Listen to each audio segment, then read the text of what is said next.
श्री महाप्रज्ञ गुरवे नमः। जिसके सांसों में रहता है शाश्वत शांति का स्पंदन, उस महाप्रज्ञ को वंदन, उस महाप्रज्ञ को वंदन। सत्य अहिंसा अनेकांत को अर्पित जिसका तन मन, उस महाप्रज्ञ को वंदन, उस महाप्रज्ञ को वंदन। जिसके सांसों में रहता है शाश्वत शांति का स्पंदन, उस महाप्रज्ञ को वंदन, उस महाप्रज्ञ को वंदन।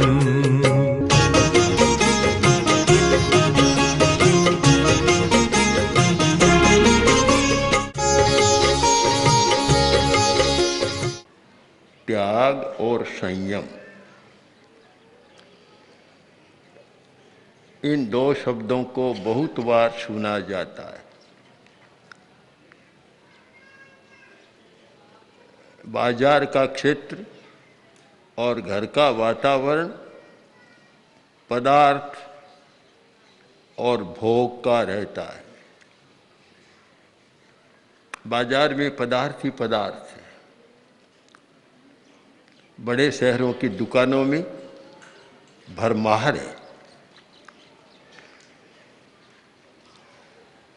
और घर में भी वही वातावरण है।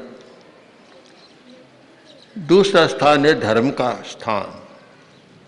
वहाँ आदमी जाता है तो दो शब्द बार बार कानों से टकराते हैं कि संयम करो, त्याग करो। आदमी के सामने समस्या है कि 24 घंटा में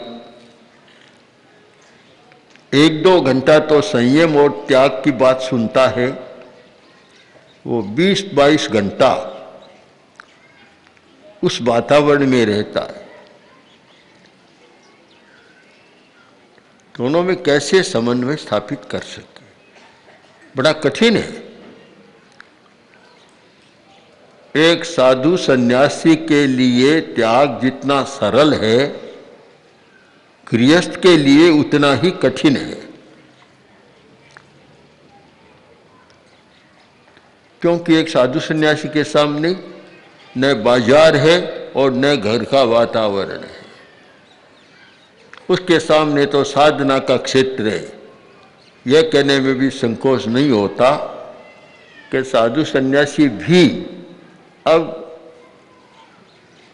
साधना के वातावरण से थोड़े दूर होते जा रहे हैं और बाजार की ओर झुकते जा रहे हैं, पदार्थ की ओर झुकते जा रहे हैं, भोग की ओर झुकते जा रहे हैं। यह तो आश्चर्य की बात है। पर वास्तव में 1-2 पंक्तियां ऐसी बन गई थी कि एक अगारी और एक अनगार। एक तो अगारी यानी घर वाला आदमी जिसके पास घर है, और एक अनगार जो घर को छोड़ चुका है, वह अनगार है। अब अगार और अनगार का वातावरण अलग प्रकार का होना चाहिए। जो वातावरण एक अगारी का है, अनगार का उससे भिन्न होना चाहिए, क्योंकि उसका कोई घर नहीं है, घर छोड़ चुका है। घर छोड़ चुका इसका मतलब वह सब कुछ छोड़ चुका है। रसोई छोड़ चुका है, संग्रह छोड़ चुका है, धन छोड़ चुका है, पदार्थ छोड़ चुका है, सब छोड़ चुका है। तो उसका एक वातावरण अलग प्रकार का होगा। और जो घर में रहता है उसका वातावरण एक अलग प्रकार का होगा। दोनों के वातावरण भिन्न भिन्न है। एक गृहस्थ जो अगारी है, घरवाला है, वह एक साधना के वातावरण में आता है और कुछ सुनता है कि संयम करो, त्याग करो। अच्छा लगता है कि संयम करना चाहिए, त्याग करना चाहिए। किंतु जब बाजार में जाता है और घर के वातावरण में जाता है, उस समय त्याग और संयम शब्दों का अर्थ कमजोर हो जाता है। एक बड़ा द्वंद्व है, बड़ी समस्या है। इस समस्या को कैसे सुलझाया जाए? और इसीलिए लोग कहते हैं कि सुनते बहुत है पर करते नहीं है। तो पहले तो उन्हें यह सोचना चाहिए कि 22-23 घंटा तो रहते हैं पदार्थ के वातावरण में, और 1-8 घंटा रहते हैं संयम और त्याग के वातावरण में, पदार्थ त्याग के वातावरण में। दोनों में कितना अंतर है? 1 और 23 घंटा और 1 और 1 घंटा। अब 1 घंटा का वातावरण 23 घंटा को कैसे प्रभावित करे? एक प्रश्न है, कैसे प्रभावित कर सके? समय का मापन किया जाए तो उसके पास तो ढेर सारा समय है, और संयम और त्याग की बात के लिए बहुत थोड़ा स्वल्प समय है। तो फिर इतने थोड़े समय के वातावरण का दीर्घकालीन समय के वातावरण पर कैसे प्रभाव हो? जो लोग कहते हैं कि धर्म का कोई प्रभाव नहीं हो रहा है, ये तर्क तो है, चिंतन तो है, पर इसका प्रतितर्क यह है कि प्रभाव के लिए तो कुछ और चाहिए। जो 24 घंटा का वातावरण घर का है और उसमें कोई 150 घंटा का वातावरण दूसरा मिले, तब कोई परिवर्तन की बात सोची जा सकती है, अन्यथा कैसे हो?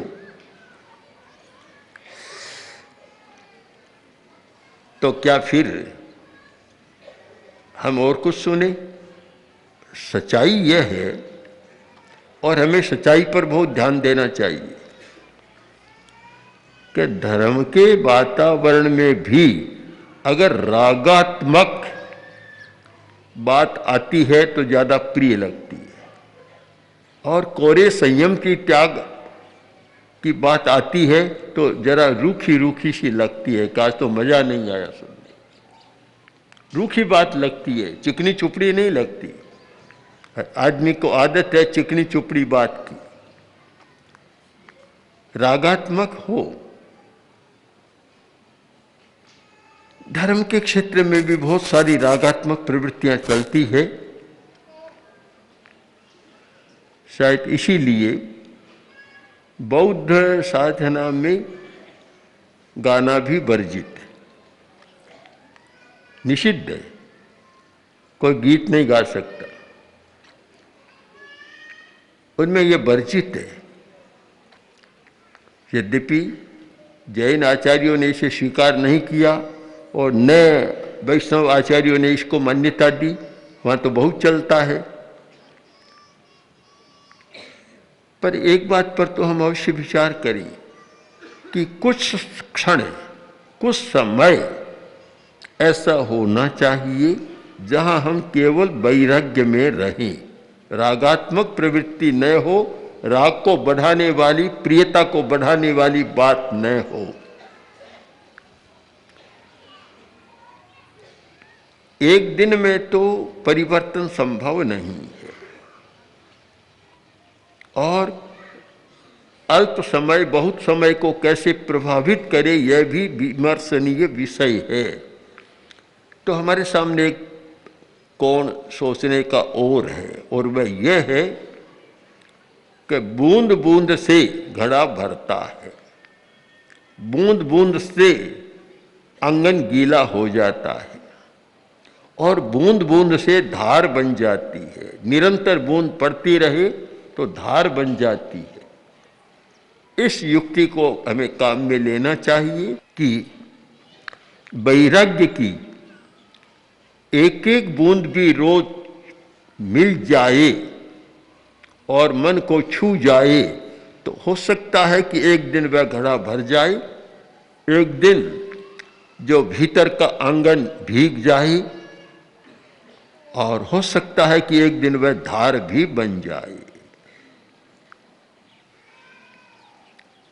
हम लोग ध्यान करते हैं और उससे पहले धारणा भी करते हैं। अष्टांग योग में पहले धारणा, फिर ध्यान और फिर समाधि, एक क्रम चलता है।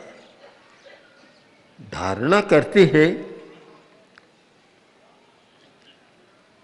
और उसको हम ऐसा मान लें कि बस एक एक बूंद गिर रही है, अभी धार नहीं बनी है।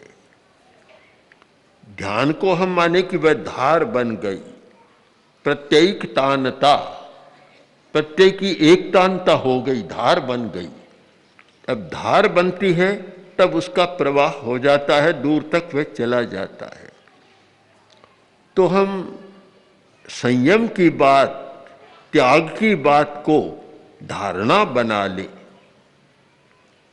एक एक बूंद से कुछ दिन सुनते रहे, समझते रहे, जानते रहे। ऐसा एक एक बूंद है ये सारी, और ये बूंदें एक दिन धार बन जाए तो मन को भिगो देगी। असंयम जीवन के लिए अच्छा नहीं है। प्रिय तो लग रहा है पर अच्छा नहीं है। अच्छा नहीं है ये भावना जागी, इसका मतलब उसमें श्रेय की भावना जाग गई। उपनिषद में दो बड़े अच्छे शब्द मिलते हैं, प्रेय और श्रेय। प्रेय और श्रेय, एक है प्रेय का जगत, प्रियता, अच्छा अच्छा लगता है, सब अच्छा लगता है, पर जो अच्छा लगता है अंत में वह दुख देने वाला हो जाता है। खाना बहुत अच्छा लगता है पर ज्यादा खाए तो वह दुख, अच्छा लगता है ज्यादा करे तो वह दुख देने वाला हो जाता है। पदार्थ के हर भोग की यह प्रकृति है कि अंत में वह विरस हो जाता है, दुख देने वाला हो जाता है। तब फिर एक खोज हुई कि जो अंत में दुख दे उसको हम अंतिम नहीं मान सकते, उससे आगे कुछ होना चाहिए जो दुख न दे। तब फिर श्रेय की खोज। श्रेय यानी प्रिय तो नहीं लगता पर इसमें हमारा कल्याण है, कल्याण है इसमें। तर्कशास्त्र में एक उदाहरण दिया जाता है, कटुकौषध पानन न्याय न। कटुकौषध पानन न्याय, कड़वी दवा लेना अच्छा तो नहीं लगता पर हितकर है, श्रेय है, अंत में श्रेय है, हमारा भला है अंत में, अभी चाहे नहीं लगता। तो ये विवेक करना प्रेय और श्रेय का, यह है संयम और त्याग को विकसित करने का साधन है। इसके द्वारा यह विकसित हो सकता है प्रेय और श्रेय। जब तक आदमी प्रेय और श्रेय का विवेक नहीं करता तब तक वह सुखी नहीं बन सकता। मैं मानता हूं कि प्रेय भी आदमी एकदम छोड़ नहीं सकता, क्योंकि शरीर की रचना ही ऐसी है,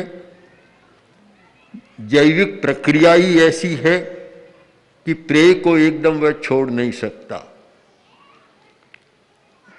प्रेय के प्रति हमारा दृष्टिकोण कब बनता है कि प्रेय के जगत में जब दुखद स्थितियां बनती है, जब कष्ट का अनुभव होता है और एक ऊब आती है, आदमी परेशान हो जाता है, तनाव आता है, तब सोचता है कि अच्छा नहीं है।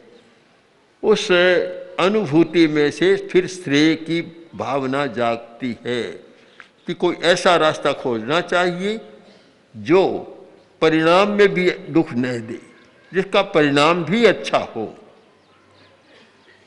भारतीय चिंतन में दो शब्दों का बहुत मूल्य रहा है, प्रवृत्ति और परिणाम। केवल प्रवृत्ति को मत देखो, परिणाम को देखो। उत्तराध्ययन का वह पद्य इतना सटीक है इस विषय में कि जय किंपाग फलाणम परिणामो न सुंदरो एवं भूतान भोगाणम परिणामो न सुंदरो। जैसे किंपाक का फल, कुचेले का फल होता है, वह लाल होता है, रंग लाल, बड़ा बढ़िया लगता है, खाए तो बड़ा स्वादिष्ट है, बहुत मीठा लगता है, और खा ले तो पहली तो दर्शन में सुंदर, फिर स्वाद में सुंदर, और फिर खा ले तो मौत में सुंदर, मृत्यु हो जाती है। जहरीला फल है। आश्चर्य तो है, जहरीला भी है, मीठा है, और अमृत का होता है, कड़वा होता है। प्रकृति की विचित्रता है, करेला बहुत कड़वा होता है पर अमृत माना जाता है। जिनके शुगर की बीमारी है उनके लिए तो वह अमृत माना जाता है, और भी बीमारियों में अच्छा है। तो प्रकृति का विचित्र नियम है कि कड़वाहट के बीच में अमृत है और मधुरता के बीच में जहर है, दोनों बातें हैं। तो जो वे कुचेले का फल, किंपाक फल, खाने में स्वादिष्ट किंतु परिणामो न सुंदरो, परिणाम में अच्छा नहीं होता, परिणाम होता है मृत्यु। कुछ घटनाएं आती है कि कुछ व्यक्ति, पुराने जमाने में जो साथ चलता था, 100-200 लोग साथ में मिलकर यात्रा करते थे, तो कुछ युवक यात्रा पर जा रहे थे, 150 लोग थे। अब जंगलों में रास्ता था, जंगलों में जा रहे थे और एक वृक्ष देखा और उसके फलों के रंग ने आकृष्ट कर लिया, इतना बढ़िया रंग लग रहा था। कुछ युवक झुके उधर कि हम फल खाएंगे, बड़ा अच्छा लग रहा है दिखने में, ये पता नहीं था किसका है। उनमें एक व्यक्ति था, उसका मन नहीं ललचाया। 5-10 युवक आगे बढ़े और फल तोड़ा, खाने की तैयारी की। उससे भी कहा लो तुम लो, बोला मैं तो नहीं खा सकता। कारण कि मैंने संयम कर रखा है, मेरा त्याग है, संयम है कि अनजाना ही कोई वस्तु नहीं खाना। मैं इसको जानता ही नहीं, अनजाना है, अनजाना में खा नहीं सकता। संयम का एक अंश भी कितना लाभदायी होता है। संयम कर लिया, यानी संयम कोई पूरा संयम एक साथ नहीं होता, एक एक कदम आगे बढ़ते चले जाएं। एक बात का संयम किया, फिर दूसरी बात का संयम किया, तीसरी का किया। आज नमक नहीं खाऊंगा, संयम हो गया। आज चीनी नहीं खाऊंगा, संयम हो गया। आज कोई भी बिगड़ नहीं खाऊंगा, संयम हो गया। एक एक कदम आगे संयम का अभ्यास चले तो संयम परिपक्व होता है। तो उसका भी यह संयम था। उसने कहा मैं नहीं खा सकता, मैं नहीं खा सकता। क्यों? कि मैंने यह संयम किया है कि मैं अनजानी वस्तु कभी नहीं खाऊंगा। मैं इस फल को जानता नहीं, मैं नहीं खा सकता। बहुत समझाया उन्होंने पर नहीं खाया। तब एक युवक बोला कि जिद्दी आदमी है, छोड़ो इसको, क्यों इसके पीछे हम भागते हैं, हम खा लें, या नहीं खाएगा तो मरेगा, भूखा मरेगा। कोई बात नहीं, वह तो अलग हो गया। और उन लोगों ने वह सारा खाया, 5-10-20 युवक थे, खाया। खाने में बड़ा अच्छा लगा, बहुत अच्छा लगा। किंतु खाने के बाद आंखों में मादकता छाने लगी और बोले कि थोड़ा विश्राम कर ले, थोड़ी नींद ले ले। खूब तृप्त होकर खाया है, अब आगे चलेंगे। बस खाया, सोए और फिर सदा के लिए सो गए, फिर उठे ही नहीं। इस कथा वस्तु को भी हम इस गाथा के माध्यम से समझ सकते हैं कि जय किंपाक फलानम परिणामो न सुंदरो। जैसे किंपाक फल का परिणाम अच्छा नहीं होता, वैसे ही भूतानंग भोगानम परिणामो न सुंदरो। बहुत प्रकार के भोग हैं, पांचों इंद्रियों के भोग। अच्छा लगता है, अच्छा स्वादिष्ट लगता है, रूप भी अच्छा लगता है, मनोहर सारी बातें लगती है, पर परिणामो न सुंदरो, परिणाम उसका सुंदर नहीं होता। तो हमें परिणाम पर विचार करना चाहिए, केवल प्रवृत्ति को नहीं, केवल स्वाद के काल को नहीं, किंतु उसके परिणाम काल को हमें देखना चाहिए और उस पर विचार करना चाहिए। तो ये हमारे सामने दो क्षण हैं, एक भोग का क्षण और एक भोग के परिणाम का, फल का क्षण। इन दोनों पर विचार करें तो फिर संयम का तत्व हमारी समझ में आ सकता है, हम संयम का मूल्यांकन कर सकते हैं। और प्रत्येक व्यक्ति के लिए जरूरी है कि वह संयम का मूल्यांकन करे,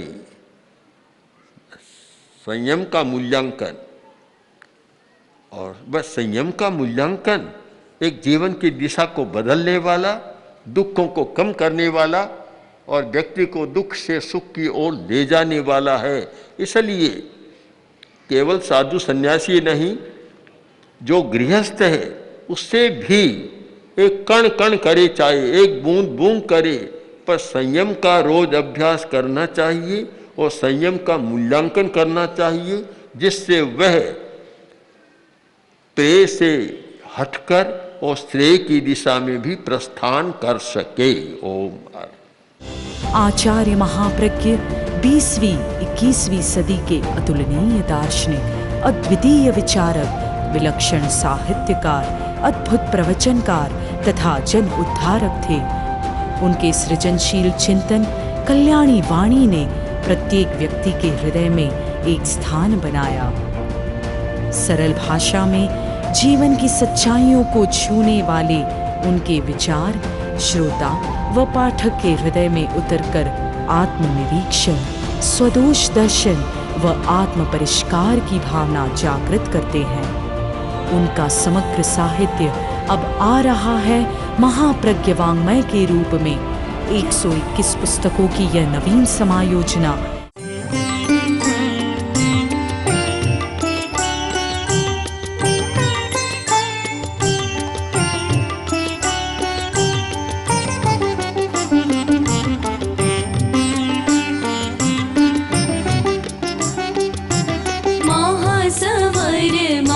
प्रज्ञ गुरुवर अर्घ्य आस्था काय चढ़ाए, अमल ध्यानी विशद ज्ञानी, अमर है तेरी ऋचाए। महासमर महाप्रज्ञ गुरुवर अर्घ्य आस्था काय चढ़ाए।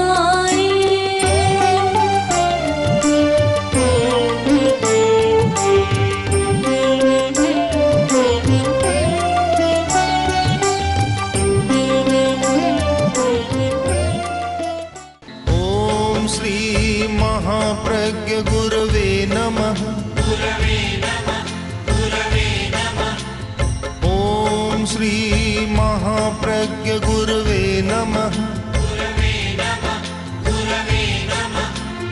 ओम श्री महाप्रज्ञ गुरवे